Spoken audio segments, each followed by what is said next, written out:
Good day, everyone. This is our last topic for this chapter, which is about organic compounds essential to human functioning. So let's talk. So, last on the previous section, we focused on inorganic compounds like water, base acids, and bases. And now, in this section, section 2.5, last topic, let's turn our attention to organic compounds, which are the molecules that actually build and run the human body. So, organic compounds, take note of this. Organic compounds are carbon based molecules that are held together by primarily covalent bonds. They are large, complex, and very specific in their functions, and these are classified into four major classes, which are carbohydrates, lipids, proteins, and nucleic acids.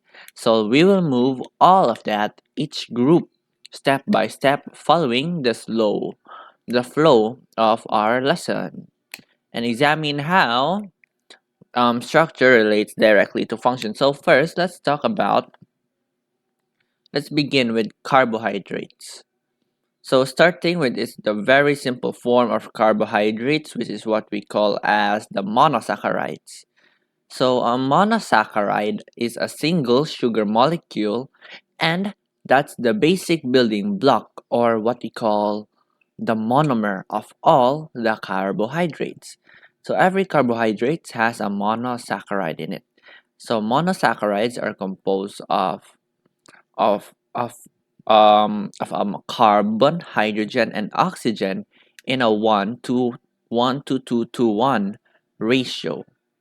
So as you can see, the elements that are found in all of these are all CHNO. Okay, and the most important monosaccharide in physiology is glucose, since glucose is the very primary fuel source of all cells and very critical for the brain and the nervous system. So other important monosaccharides are fructose, found in fruits, galactose, found in milk. We also have ribose and deoxyribose, which is the components for nucleic acids. And take note that monosaccharides are water soluble and they are readily to be absorbed by the digestive system. So once a monosaccharide is inside a cell, so they are used to produce ATP in glucose, and they can even form larger carbohydrates, and they also support metabolic reactions. So since we have monosaccharides, of course, mono means one. Of course, we also have what we call the disaccharides. Di meaning two. So these are two monosaccharides in each other. So as you can see, these monosaccharides are connected. When they are connected, that's what we call the disaccharide. Okay? Take note that when two monosaccharides are joined together, they form a disaccharide. And these disaccharides are created by dehydration synthesis. Well, that's our last topic, last section 2.3. That is where a molecule is removed and a covalent bond is formed between the sugars. So there are three very important there are three biologically important disaccharides. First, we have the sucrose. So this is when a glucose and a fructose, it forms to like a table sugar, and that's what we call fructose. Next, we have lactose. So lactose is formed when a glucose and another glucose is formed. Yeah, when a glucose and a glucose is formed, they form lactose. I rather when a glucose and a galactose is connected by each other, it forms a disaccharide, what we call lactose. When a glucose and a glucose rather, that's what we call the maltose. Okay? And just take note of that. And disaccharides must be broken down into by hydrolysis during digestion before they can be absorbed. And these molecules serve as the transport and the short-term energy sources, especially in plants and food products that are consumed by humans. These are the three important disaccharides. Of course, let's not end here. We also have another one. That's what we call the polysaccharides. As you can see, we have a lot of them. This is a single monosaccharide and they are connected by something and they are very complex. So polysaccharides are complex carbohydrates made up of hundreds of thousands of monosaccharides linked together. So polysaccharides is they serve mainly for energy storage and for structural support, especially like this in cellulose and fiber. And we have three important polysaccharides, which is starch, which are composed of amylose and amylopectin. These are the energy storage in plants. We also have glycogen, so this is the energy storage for animals, especially found in the liver and the muscle. Next, we have the cellulose or the fiber. So this is a structural carbohydrate, as you can see that if the monosaccharides are in in an organized form like this is for structural support, so they need to be very organized so that they won't easily be broken down. And these are structural carbohydrates that humans could not digest. Also, glycogen is important because it allows the body to store glucose for later use. So when blood glucose levels drop, this glycogen can be broken down into glucose. So let's say like this is a glucose, it goes there so that we can still have energy for ourselves. And polysaccharides demonstrate how structure influences function. And as you can see, here long chains allow for storage and controlled release of energy. Okay, now let's talk that's the carbohydrate part. So now let's talk to the lipids part, beginning with triglycerides. So a triglyceride is composed of one glycerol molecule and three fatty acid chains. And these components are joined together by this through hydration synthesis. That's what we tackled last time when a hydrogen ion and a hydroxyl group together. That's what keeps it going. Okay, so triglycerides are the primary form of long-term storage. So carbohydrates are for short-term storage, while these lipids are for long-term storage. It is also used for insulation, for the protection of the organs, and these triglycerides are non-polar, so they do not dissolve in water, which makes them ideal for large amount of energy without affecting the overall balance of the water. Um, a gram of fat stores more than twice the energy of 1 gram of carbohydrate. Okay, next let's talk about saturated and unsaturated fatty acids. And fatty acids can be classified into two types: saturated and unsaturated, based on their chemical structures. So a saturated fatty acid, as you can see here,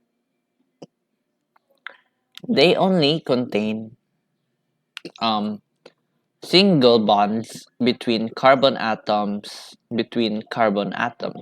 As you can see, these are all single bonded. So they also have straight chains. They are tightly packed together, and they are usually solid at room temperature.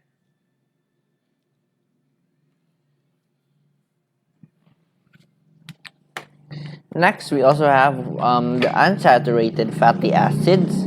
Unsaturated fatty acid, the structure of has it contains one or more double bonds. So this is not counted. This is this,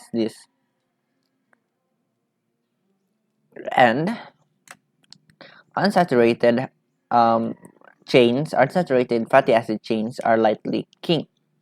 Like here, it goes slanting right there. It's kind of kinked. They do not pack tightly, and they are usually liquid at room temperature. But unsaturated fats are very important for maintaining cell membrane fluidity, because we have something in our cell membrane what we call the phospholipids, and between those phospholipids, what there we can see a fatty acid what we call as glycerol. So when the temperature is very hot, when the temperature is hot, those cholesterol kind of makes the phospholipids go up. I mean, go to the side so that it's it's kind of balanced. So the shape of fatty acids directly affects how they function in the body. Now let's talk about going beyond that triglycerides. There are still other very important lipid types. First, we have what we call this is what I said. This we have what we call as the phospholipids. Phospholipids contain two fatty acids here, two fatty acid chains, and a phosphate group. This is the phosphate group. So they tend to have a hydrophilic head, which is right here. As you can see, let's zoom in. I mean, we can zoom. So this is what uh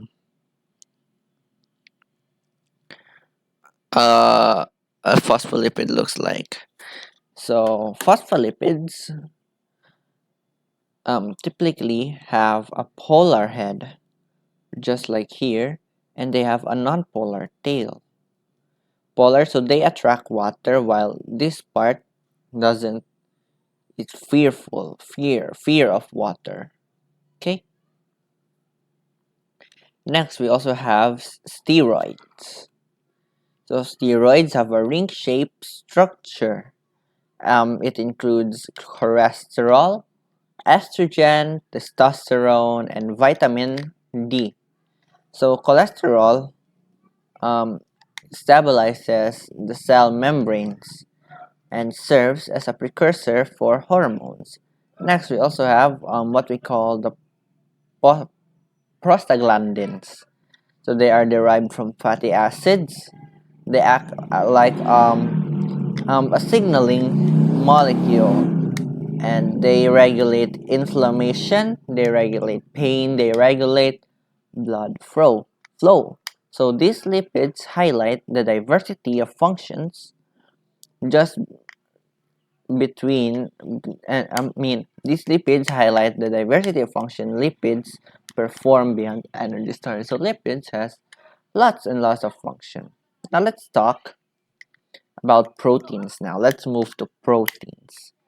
So proteins are the most functionally diverse organic compounds. So their basic building block, the basic building block of a protein is what we call an amino acid, and each amino acid contains of a central carbon. each protein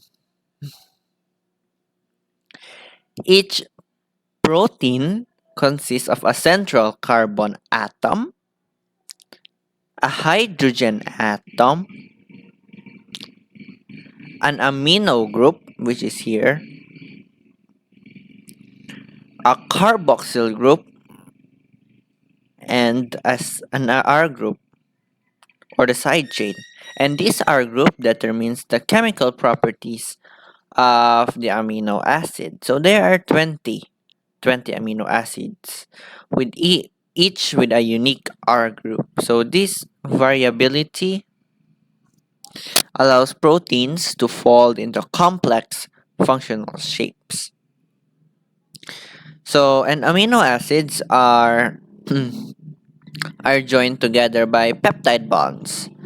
Peptide bonds are formed through dehydration synthesis, the joining of a hydrogen atom and a carboxyl group, where the amino group, here, this is the amino group, rather, the amino group of one amino acid reacts with a carboxyl group of another. So then a molecule is released and a covalent bond is formed. So that's why we have the chains. The chains of amino acids are what we call the peptides because they are held by a peptide bond. We also have polypeptides, lots of peptides. So the sequence of amino acids determine the final structure and function of a protein.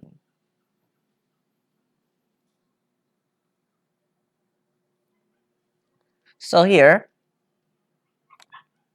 proteins have four levels of structure. First, we have the primary structure. So this is just the amino acid sequence. Then it forms into the secondary structure. So it contains of a alpha hal. I keep doing. I keep. What do you call that in English?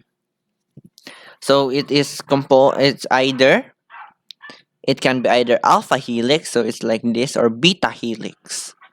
So it's like this kind of structure. Then it folds into tertiary structure, or the overall 3D folding, and a quaternary structure. That's the interaction of multiple polypeptide chains. So protein shape is critical to function. If a shape is altered, the protein may no longer work. If the shape is altered, the protein shape is altered, the protein may no longer work. So that's a process what we call the denaturation. Denaturation. And maintaining proper temperature and pH level is essential to preserve this kind of structure. And many proteins functions as enzymes. So we know that enzymes speed up or catalyzes a chemical reaction. It lowers the activation energy, and enzymes are very specific. So during an enzymatic reaction, substrates. This is the substrates. The substrates binds to the active sites, and we have an enzyme substrate complex is then forms. Then when it goes here, the products fuses together. So now we have a product is now released, and the product detaches and process. Then the process can repeat. So when the enzyme is remain unchanged. So enzymes makes metabolism fast, efficient, and controlled. Next. Let's move on to nucleic acids. So these are the monomer. The monomer of nucleic acids is what we call the nucleotides, which have three components. We have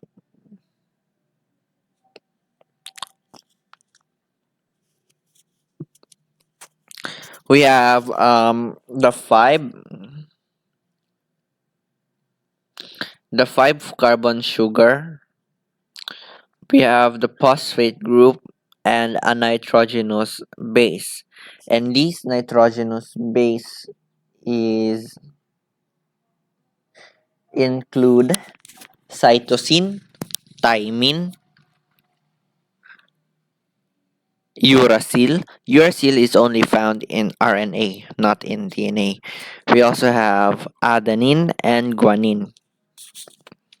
So nucleotides store and transfer the genetic information. And we know this should be DNA. So in a DNA, or what we call the deoxyribonucleic acid, so these are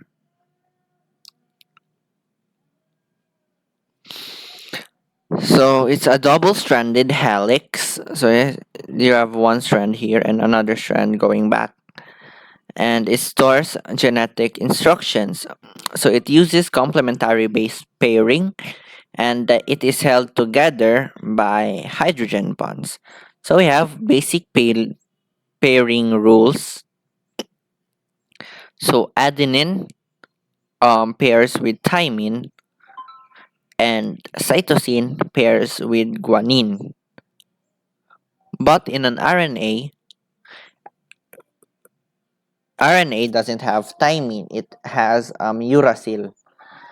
So adenine pairs with uracil rather in RNA, but in DNA, adenine pairs with thymine. So the structure of DNA allows it to replicate accurately while still being flexible. Finally, let's look the very last topic for this chapter. Let's look about ATP, or the adenosine triphosphate. So ATP consists of an adenine, a ribose, and three phosphate groups. And when the terminal phosphate is broken down, energy is released. So ATP is like the energy currency of the cell. So it powers muscle contraction, it powers active transport, it powers protein synthesis, it powers nerve impulses. And if we don't have any ATP in our body, cells would not simply function. So before we end our lesson, let's have a chapter review. If we if we successfully did all of the objectives in our first lesson in chapter 2. So we described the fundamental composition of matter. So yes, we also identified three subatomic particles, which are the protons, neutrons, electrons. We also identified the four most abundant elements in the body. Can you recall it? We also explained relationships between atoms, number of electrons, and its relative stability. When an atom has let's say 7, it's not stable. But if an atom has a valence electron of 8, that's stable. So that's what we call the octet rule. And we also distinguish ionic bonds, covalent. We also talk about non-polar covalent and polar covalent, and we also talk about hydrogen bonds. We also explained how energy is invested, stored, and released via chemical reactions, particularly those reactions that are critical to life. We are also able to explain the importance of inorganic compounds that contribute to life, such as waters, salts, acids, and bases. We are also be able to compare and contrast, this is the lesson today, the four important classes of organic carbon-based compounds. which are the proteins, carbohydrates, lipids, and nucleic acids according to their composition and functional importance to human life. So that's it for chapter 2. I hope you learned something for this lesson. And I'll see you guys in the next chapter. I'll see you in the next one. Have a nice day and see ya.